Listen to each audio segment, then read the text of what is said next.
আসসালামু আলাইকুম। আমি আছি চান্দুখালীতে, সে তরমুজ চাষাবাদ করে। তারা হলো একদিকে তরমুজের জনক। তো মূলত বরিশাল অঞ্চলে প্রজেক্ট ঘোরার পরে আমি অনেক বিজ্ঞ একটা লোক পাইলাম, যার 25 বছর এই তরমুজ জীবনের সাধনা।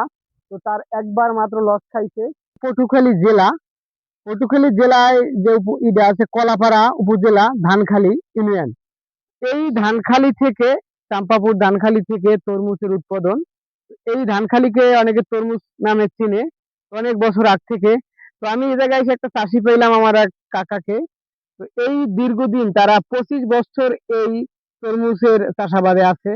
তো এই তরমুজ কত সালে এবং বরগুনা থেকে, বরগুনা জেলায়, তারপরে পটুখালী জেলায়, কলাপাড়া উপজেলায় কিভাবে চাষাবাদ হয় তার কাছ থেকে জানবো, এবং তার মুখ থেকেই শুনবো যে এই তরমুজ চাষাবাদের তারা সাফল্য এবং সে কত বছর যাবত এই তরমুজ চাষাবাদে আছে।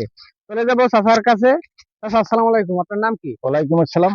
আমার নাম মনির হাওলাদার। আপনার ঠিকানা? আমার ঠিকানা চাম্পাপুর, কলাপাড়া, পটুয়াখালী। আপনি এই তরমুজ চাষ, এই যে আপনার কাছ থেকে একটু তথ্য জানবো যে আমাদের জি দক্ষিণ অঞ্চলে জি আপনাদের ধানখালীকে এই তরমুজ চাষের জনক হিসেবে চিনে, জি। মানে বাংলাদেশের তরমুজ চাষটা শুরু হয় কত সালে ধানখালীতে? সাবেক ধানখালীতে তরমুজ চাষ শুরু হয়েছে 1987 সালে। এই এক লোক বরগুনা থেকে দিয়া উনি এই ধানখালীতে ঢুকছে। আমার কাছে এখন চাম্পাপুর, উনি মতি শরীফ, এই লোকটার নাম ছিল মতি শরীফ।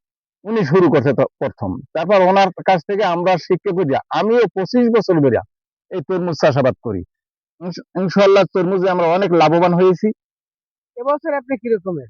ইনশাল্লাহ ভালো। আপনি 25 বছর চাষাবাদের ভিতরে আপনার এমন কোন ঝড়ঝাপটা হয়েছে যে এই বছর অনেক টাকা লস গেছে?